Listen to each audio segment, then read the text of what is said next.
All right, joining us now is Alamogordo Tigers head football coach AJ Cisco. It's always good to talk after a win, but it's even better when we know there's a playoff game coming Absolutely, up next. man. I appreciate you having me, and we're into the fun part of the season now where everybody's competing, everybody's got a shot at it, what they want to accomplish. Yep. Well, needless to say, it wasn't pretty on Friday night against Oregon Mountain, but you know what? You guys got the win, and at the end of the day, that's all that matters. Yeah, our defense played great. Yes. And we kind of knew the weather was going to be bad. We went out there and did our band work at about 5 o'clock, and the wind started blowing. And it was chilly, and then it really started going. And we said, this is going to be a long night trying to throw the football. And, we made a conscious effort. We weren't going to put ourselves in bad situations and really try to stress on the football. And then once we figured out we could play a really good defense and we were playing well, we didn't even try. We were just going to play defense and then just try to play the field position and have our shots at it. And credit to our defensive kids, man. They got after it the whole time, played well. We did enough offensively to get a win. Yeah. And, certainly, once again, the defense ended up with, another 6 turnovers in the game. Well, 5 for the defense, 1 for the special teams. But, the turnover differential, I think what added up, you guys plus 37? Plus 37? I don't know. It's something stupid. That's an outrageous number.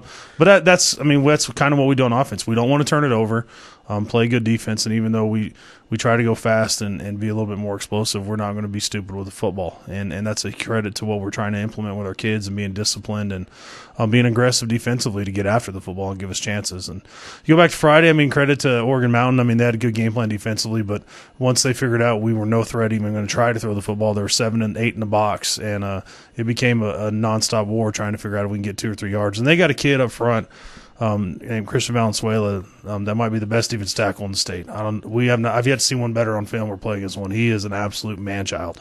Yeah, I tell you what, certainly they gave you guys trouble from the defensive standpoint. But talk about this defense's ability to make plays the way they have this year. I don't know, in your time coaching as a player, have you ever been on a defense that seems to be able to make plays like this? Yeah, you get around them. It's kind of a bought-in effort with the entire group about doing their job. And there's times when people hit big plays on us that we do stuff wrong, and that's just we're dealing with teenage kids. But this group understands the importance of what we try to do, and they understand our program. We don't hang our hat on that we're a group that's going to go hang 60 and we're going to win because of our offense. That's not what our program is built on. Our program is built on toughness and being self-discipline. And that group's bought into it, and we got a good group of senior leaders over there that make that entire thing go. Well, you guys now obviously focus on a Rio Rancho team that, if you look back earlier in the season, Oregon Mountain gave them a hard time. It was with 8 turnovers. Game. Yeah. Oregon Mountain turned it over 8 times. Yeah.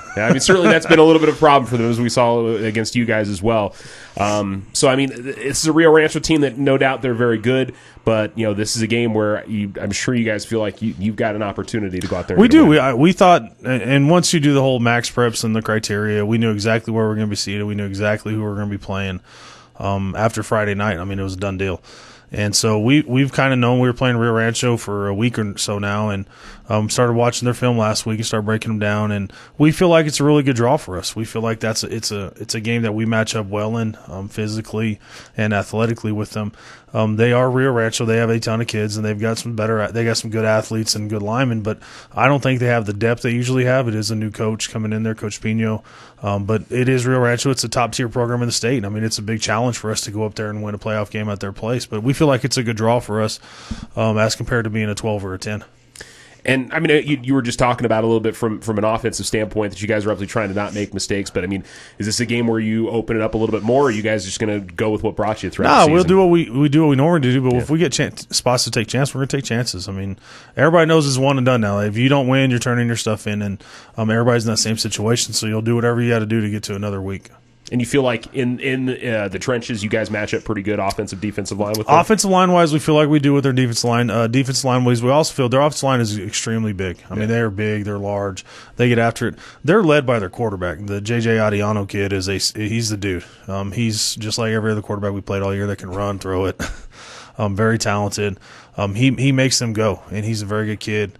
And makes plays for them offensively. Defensively, they're led by their inside linebacker Montoya. He's a stud, and they've got talent everywhere. It might be the most athletic secondary we've played all year, talent wise. So we definitely got our hands full. We got to do what got us to this place, and then when we get our opportunities, take shots at it. And you got to feel good about the way your linebacker core played again.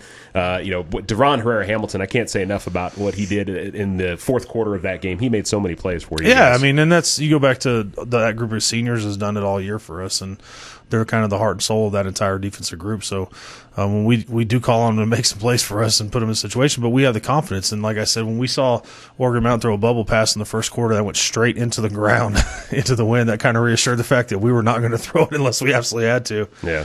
And we put the pressure on defense, said, hey, you guys going to make plays. You're good enough. And we felt a ton of confidence. But credit not just Devo, Elijah Lee, and then you got Damon and Stovall, and then our guys up front, Rusty, Aiden, Mason. And then on the back end, those kids made plays. And I was talking to somebody. They said, well, they threw 3 interceptions to win. I say they're like punts at that point because they're just out throwing their kids by 20 yards. We're just running them down and intercepting them. It's not like we're making great plays on the football. But you can't say enough about this group of kids and what they've accomplished to get to this point. To get this group of kids into the 6A playoffs, get an 11 seed, and we still feel like we're a couple plays away from being 7-3 going into the playoffs. And this is a good football team. And offense, we got to get better. I mean, we've struggled the last 2.5 weeks. We all know that. We got to do something different a little bit this week to get it going. And let's see, I think DeAndre's still up 1 on Anthony on interceptions for he the is. season. Okay. He is, yeah. That's 6-5. Okay. 6-5. It's a constant debate. They're going to keep tallies on it. It's 6-5, and I think JD has 4.